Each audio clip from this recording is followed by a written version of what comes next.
أهلا بكم متابعي قناة ملوك البلابل.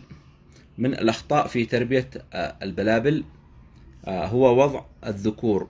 إذا كنت تربي البلابل في أقفاص مغلقة، فمن الأخطاء وضع أكثر من ذكر في قفص واحد.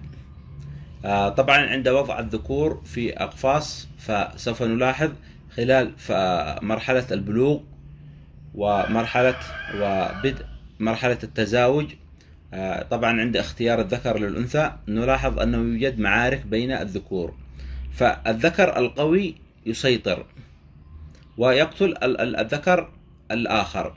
فهذه تعتبر من الأخطاء، وضع ذكور بالغة في قفص واحد.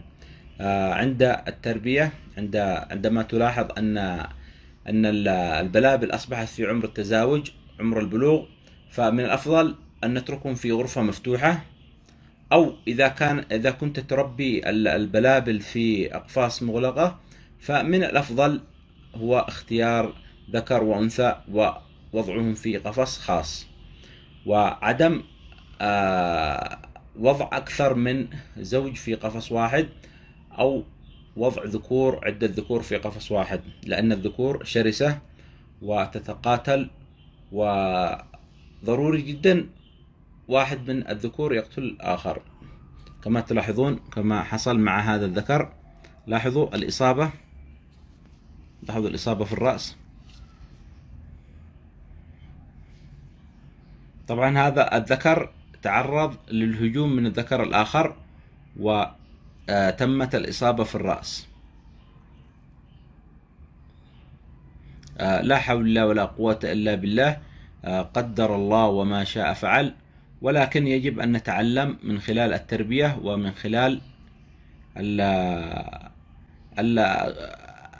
أسلوب البلابل في العيش مع بعض.